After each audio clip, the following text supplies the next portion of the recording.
సంఘం మహాసభకు వచ్చిన ప్రతినిధులకు ముందుగా సిపిఎంఎం రైతు కూలీ సంఘం రాష్ట్ర కమిటీ మీకు అభినందనలు తెలియజేస్తా ఉంది. ఈ మహాసభకు ఇవాళ రావటానికి మీరందరూ కూడా ఏం జరుగుతుందో ఇక్కడ చూద్దాం అనేది వచ్చిన వాళ్ళు ఉన్నారు. మన కార్యకర్తలు ఇక్కడ మన సభ జరుపుకోవాలని కొంతమంది వచ్చి ఉన్నారు. ఏం మాట్లాడతారో విందామని కొంతమంది వచ్చిన వాళ్ళు ఉన్నారు. ప్రధానంగా ఇవాళ ఇక్కడ కూర్చోవటానికి రైతు కూలీ సంఘం రైతులు ప్లస్ కూలీలు వాళ్ళ సమస్యల మీద మాట్లాడుకోవటానికి వచ్చినవి. రైతులు పంట పండిస్తారు, పంటని కోయటానికో లేకపోతే వాటిని శుద్ధి చేయటానికి కూడా ఇక్కడికి కూలీ వాళ్ళు పనిచేస్తూ ఉంటారు. రైతులకు ఉన్నటువంటి సమస్యలు ఏంది, పాలక వర్గాలు మన రైతాంగానికి ఇచ్చినటువంటి హామీలు ఏంది, వాళ్ళు ఎట్లా చేస్తారు అనేది మనం ఇక్కడ మాట్లాడుకోవాలి. దీనికి ప్రధానంగా మన రైతు కూలీ సంఘ నాయకులు అందరూ కూడా పోరాటాలు కొనసాగిస్తూ ఉన్నారు. దేశవ్యాప్తంగా రైతు చట్టాలను అమలు చేయాలని డిమాండ్ చేస్తా ఉన్నాం. అంటే స్వామినాథన్ సిఫార్సులని ఒక వ్యక్తి తన అనుభవం ద్వారా రైతులకు ఎంత నష్టం జరుగుతుంది, ప్రభుత్వం నష్టం జరగకుండా ఎట్లా ఆదుకోవాలని సిఫార్సులని ఒక చట్టాన్ని తీసుకొచ్చిండు. ఆయన ప్రభుత్వ అధికారే, ప్రభుత్వంలో ఉండి కూడా ప్రభుత్వం ఇట్లా నష్టం చేస్తుంది రైతులకు అని ఒక స్వామినాథన్ అనే వ్యక్తి, ఒక రచయిత, ఒక అనుభవజ్ఞుడైనటువంటి వ్యక్తి ఒక చట్టాన్ని తీసుకొచ్చింది. దానికి అనుగుణంగా రైతు పండించినటువంటి పంటకు ఎంత పెట్టుబడి పెడతాడో ఆ పెట్టుబడి మొత్తానికి ఒక 50% కలిపి మీరు ధర నిర్ణయించండి అని అని చెప్పిండు. అంటే ఉదాహరణకు ఒక 10,000 రైతు పెడితే దానికి ఇంకొక 5,000 కలిపి ఇవాళ రేటు పంటకు రేటు కల్పించాలని అని చెప్పిండు. గవర్నమెంట్ ఆయన సిఫార్సులను పక్కకు పెట్టేసింది. ఆయన చెప్పిన విషయాన్ని ఆయన పట్టించుకోలేదు. ఎందుకు పట్టించుకోలేదంటే ఇవాళ రైతు చాలా ఇబ్బంది పడుతున్నటువంటి దానికి తెలుసు కాబట్టిగా ఆయన చట్టం చేసింది. ఇవాళ జయప్రకాశ్ నారాయణ లాంటి వాళ్ళు లేదా RSS కు సంబంధించినటువంటి కొంతమంది శాస్త్రవేత్తలు ఏమంటారంటే ఆ చట్టాన్ని అమలు చేస్తే భారీగా నష్టపోతుంది ప్రభుత్వం అని చెప్తుంది. భారీగా ఎందుకు నష్టపోతాయనంటే దాన్ని బడ్జెట్ కేటాయించాలంటే ఇవాళ లేనటువంటి పరిస్థితి ఉంది కాబట్టిగా మాకు సాధ్యం కాదు అని వాళ్ళు చెప్తా ఉన్నారు. ఈయన ఏమంటుందంటే బడ్జెట్లోనే చాలా బడ్జెట్ ఉన్నది, మనకు మిగులు బడ్జెట్ ఉన్నది, రైతులను ఆదుకుంటే నష్టమే లేదు, రైతులు ఆత్మహత్య చేసుకుంటే నష్టం ఉంది, కానీ రైతులు ఆత్మహత్య చేసుకోకుండా ఆపాలంటే మనం తప్పనిసరిగా దీన్ని అమలు చేయాలని అని చెప్పింది. కానీ గవర్నమెంట్ పట్టించుకోవట్లే.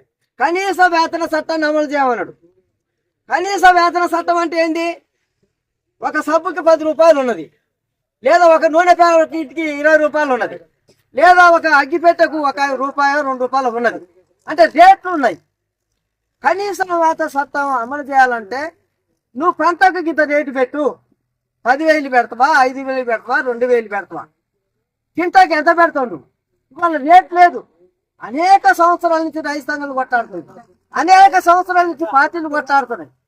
కొట్లాడినా కూడా చట్టం చేయట్లే. ఇవాళ మన కింటా పత్తి అమ్మాలి, ఎంత రేటు ఉంటుంది? ఒకసారి 10,000 ఉంటుంది, ఒకసారి 2,000 ఉంటుంది, ఒకసారి 1,000 రూపాయలు ఉంటుంది.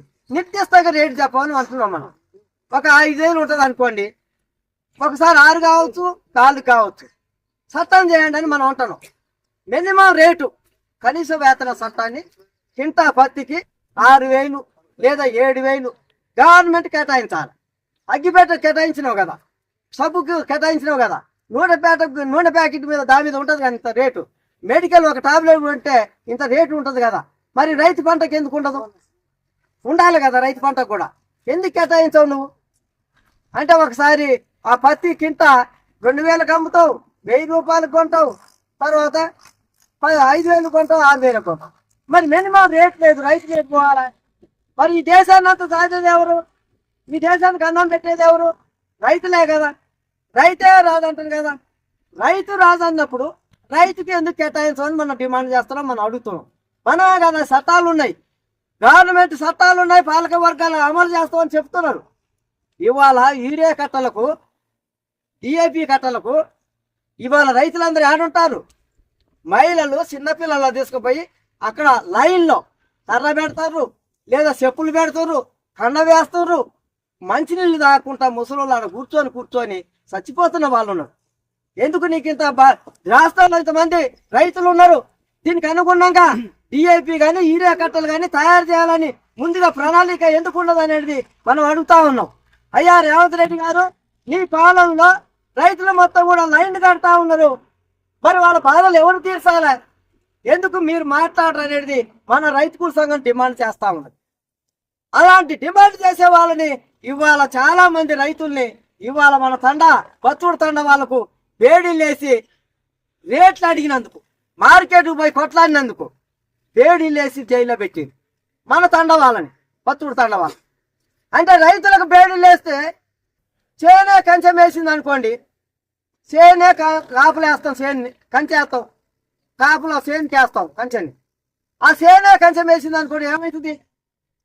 అంటే రైతే పంట పండించేవాడిని తీసుకుపోయి జైలు వేస్తే ఈ దేశం ఏమవుతుంది? ఎవరు పంట పండిస్తారు? ఎక్కడొస్తాయి బియ్యం, ఎక్కడొస్తాయి జొన్నలు? అపార పంటలు అన్నీ ఆడిచి వస్తాయి. రైతే జైలు ఉన్నప్పుడు, రైతే ఆకలితో అక్కడ చనిపోతున్నప్పుడు, రైతే ఆత్మహత్య చేసుకున్నప్పుడు ఈ దేశానికి అన్నం పెట్టేది ఎవరు? ఈ దేశానికి అన్నం పెట్టే వాళ్ళకి నువ్వు బేడీలెత్తో జైల్లో పెడతావు, ఈ దేశంలో అడిగే వాళ్ళని జైల్లో పెడతావు, ఈ దేశంలో పోరాటం చేసే వాళ్ళని జైల్లో పెడుతున్నావు. 13 నెలలు ఢిల్లీలో పంజాబ్ రైతులు చిన్నపిల్లలతోటి వర్షంలో, మంచు కురుసా అంటే వర్షం గడ్డగట్టుతున్నటువంటి చలిలో కూడా 13 నెలలు ఢిల్లీ సెంటర్లో పోరాటం చేసిరు రైతులందరూ.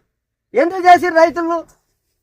కార్పొరేట్ శక్తులకు ఈ వ్యవసాయాన్ని అప్పచెప్పడానికి, బహుళదేశ కంపెనీలకు ఈ మొత్తం కూడా వ్యవసాయ రంగాన్ని అమ్మటానికి చూసిన సందర్భంలో మోడీకి వ్యతిరేకంగా, కేంద్ర గవర్నమెంట్కి వ్యతిరేకంగా, రాష్ట్ర గవర్నమెంట్కి వ్యతిరేకంగా రైతాంగం మొత్తం కూడా లక్షలాది మంది రైతులు 13 నెలలు అన్నం లేక, అక్కడ సౌకర్యాలు లేక, చలిలో ఎండలో వణుకుతూ 13 నెలలు అంటే ఎన్ని నెలలు మీరు చూడండి, సంవత్సరం మీద 3 నెలలు, 1 నెల, అన్ని రోజులు అంటే అన్ని రోజులు వాళ్ళు అక్కడ ఢిల్లీ సెంటర్లో కూర్చున్నారు, చలితో వణుకుతూ కూర్చున్నారు. ఎవరి కోసం? ఆ 3 నెలల చట్టాలని రద్దు చేయాలని. 3 నెలల చట్టాలు అన్ని చెప్పడు కానీ ఒక్క చట్టం మాత్రం తీసుకొస్తా ఉన్నాడు. ఇవాళ మా సుధా పోయి గబా పోరికి వాటర్ పెడతా ఉంది చేనికి బావి దగ్గర. ఇవాళ అంతకుముందు ఏంది, బిల్లు కట్టాలంటే అక్కడ సెంటర్లో కూర్చుంటే పోయి బిల్లు కట్టుకొని వచ్చేది. ఇవాళ లేకపోతే రేపు కట్టేది, రేపు కాకపోతే ఎల్లుండి కట్టేది బిల్లు, కరెంటు బిల్లు బావిది. కానీ ఇప్పుడు అట్లా ఉండదు. దానికి తీసుకొచ్చి మీటర్ పెడతాడు. మీటర్ ఇంట్లో ఎట్లా పెడతాడో మీటరు అక్కడికి వచ్చి మీటర్ పెడతాడు. ఇక మీటర్ పెట్టినప్పుడు ఏమవుతుంది? అది బిల్లు అప్పుడే కట్టాలా? ఇవాళ మీరు సెల్ రీఛార్జ్ చేసుకోవాలన్నా, లేదా టీవీ రీఛార్జ్ చేసుకోవాలన్నా మీరు ఎట్లా ఇబ్బంది పడతారు? తప్పనిసరిగా మీరు ఆ బిల్లు కడితేనే ఆ నీళ్ళు వస్తాయి, ఆ నీళ్ళు వస్తేనే ఆ పంట పండుద్ది, ఆ పంట పండితేనే మీరు బతకగలుగుతారు.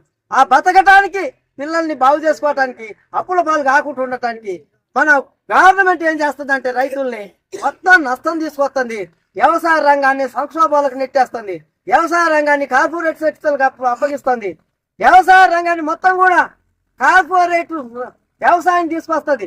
అంటే ఒక బత్తుడు మొత్తం ఈ పాలేరు నియోజకవర్గానికి ఒకే ఒక రైతు ఉంటాడు. కార్పొరేట్ శక్తులు ఈ మొత్తం కూడా కొంటాడు, భూములు కొంటాడు, భూములు అమ్మేస్తాడు, వాడు మన తెలకుండా కొనేస్తాడు. మన భూమి మన చేతిలో ఉండదు. మన నాది భూమి అంటే సమయం పోయినప్పుడు మిమ్మల్ని రానియరు కూడా. అట్లాంటి భూమిని నియోజకవర్గం మొత్తం కలిపి వాడే పంట ఒకటే వేస్తాడు. ఏం పంట వేస్తాడో అదే మనం కొనుక్కోవాలి. ఏ పంట తినాలంటే, ఏది తినాలంటే మనం అయ్యే తినాలి.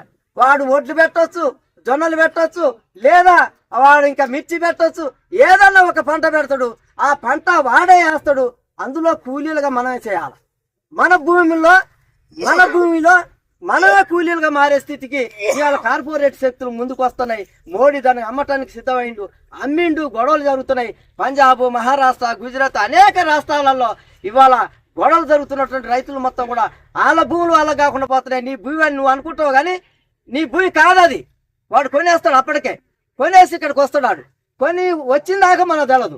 వచ్చిన తర్వాత ఏందని అంటే నాకు కాగితాలు ఉన్నాయి అంటాడు. ఎవడు ఇచ్చిందని అంటే నాకు గవర్నమెంట్ ఇచ్చింది అంటాడు. ఇప్పుడు సుధా ఇంటికి రోడ్డు పోయింది అనుకోండి, తెలకుండా రోడ్డుని అడల్పు చేసుకుని పోతున్నాడు. వీళ్ళంతా పోతుంది. ఎవరిని అడుగుతాం మనం? రేట్ ఇస్తాడు వాడు, ఇవ్వడు వాడు. అట్నే కార్పొరేట్ వ్యవసాయం కూడా అట్లా వస్తుంది. అనేక పంటలు వేస్తాడు వాడు, ఆడేసేస్తాడు. అందులో మన జీతగండం, మన భూముల్లో మన జీతగండం అనే సిస్టాన్ని గవర్నమెంట్ తీసుకొస్తుంది. దానికి వ్యతిరేకంగా మన పోరాటాలు కొనసాగించాలని మనం కొట్లాడుతున్నాం. బీరోలు గడి ఆ స్థలం మొత్తం కూడా మనం భూములు ఆక్రమించి గుడిసెలు వేసినాం. ఇక్కడ ఉన్న పట్టాభన్నకు, మన వెంకన్నకు, వీళ్ళందరూ తెలిసిన వాళ్ళు. గవర్నమెంట్ భూమిలో మన పట్టాలు వేసి అక్కడ ఉంచినాం. కానీ దొరవారు ఉన్నటువంటి గడి మనం వేయలేకపోయినాం. అది కూడా గవర్నమెంట్దే. కానీ వేయలే. మనం పోయి జెండాలు పోతే వాడు పోయి కేసులు పెడతాం. మనం పోయి జెండాలు పోతే మనం కేసులు పెడతాం. హసనాబాద్లో మొత్తం కూడా భూములన్నీ మనం ఆక్రమించుకొని మనం ఇల్లు కట్టుకున్నాం, దున్నుకుంటున్నాం. ఏంటంటే ఈ ప్రాంతం మొత్తం కూడా అంటే అట్లా గతంలో ఉన్నది. ఇప్పుడు కూడా అట్లాంటి పోరాటాలు చేయాల్సిన అవసరం, సందర్భం వచ్చింది. పోరాటాలు లేకుండా, ఉద్యమాలు చేయకుండా మన ఇంట్లో మనం కూర్చుంటే కుదరదు. ఇవాళ రైతులు ఏమనుకుంటారంటే, మా అర్ణారెడ్డి అన్న లాంటి వాళ్ళు, లేదా మా పట్టాభన్న లాంటి వాడు, శ్రీనివాసరెడ్డి అన్న లాంటి వాడు ఏమనుకుంటారంటే, అరే నీ పంట పండిస్తా కానీ పంటకు రేటు వస్తే నాకేంది, రాకుండా నాకేంది, పోరాటం వాళ్ళు చేస్తారు, పంట రేటు వస్తే మేము తీసుకుంటాం. ఉదాహరణ చెప్తున్నా. మిగతా పార్టీలు ఏమనుకుంటారు? అధికారంలో ఉన్న కాంగ్రెస్ ఏమనుకుంటుంది? అరే ఇక్కడ 10 రూపాయలు పెరగాలని మనం అంటే 10 రూపాయలు పెరిగినాయి అనుకో, ఒక ఎమ్మెల్యే పార్టీ వాళ్ళకే రేటు పెరుగుతా, ఈ రే కట్టకు రేటు తగ్గాలని అన్నాం అనుకోండి, పోరాటం చేస్తే రేటు తగ్గుద్ది. ఒక ఎమ్మెల్యే పార్టీ వాళ్ళకే రేటు తగ్గుతా. టీఆర్ఎస్ తీసుకొని పోదా, కాంగ్రెస్ తీసుకుపోదా, బీజేపీ తీసుకుపోదా? మరి ఎందుకు రారు పోరాటాలకి? ఎందుకు రారు మరి? అంటే వండేది ఒకళ్ళు, చేసేది ఒకళ్ళు, వినేది ఒకళ్ళ. అందుకనే అందరు కలిసి కరెక్ట్గా ఉండాలి, ఐక్యంగా ఉద్యమాలు కొనసాగించాలని మన సిపిఎంఎల్ న్యూ డెమోక్రసీ ప్లస్ రైతు కూలి సంఘం కూడా పోరాటాలు కొనసాగిస్తుంది. అందుకనే రైతులందరూ కూడా యూనిట్గా ఐక్యంగా ఉద్యమాలు కొనసాగిస్తేనే అనేక మంది జెండా కోసం తన అమూల్యమైన ప్రాణాలు అర్పించారు. వాళ్ళ ఆశయ సాధనలో మీరు అందరూ కూడా ముందుకు వస్తారని ఆశిస్తూ అవకాశం ఇచ్చిన మీ అందరూ కూడా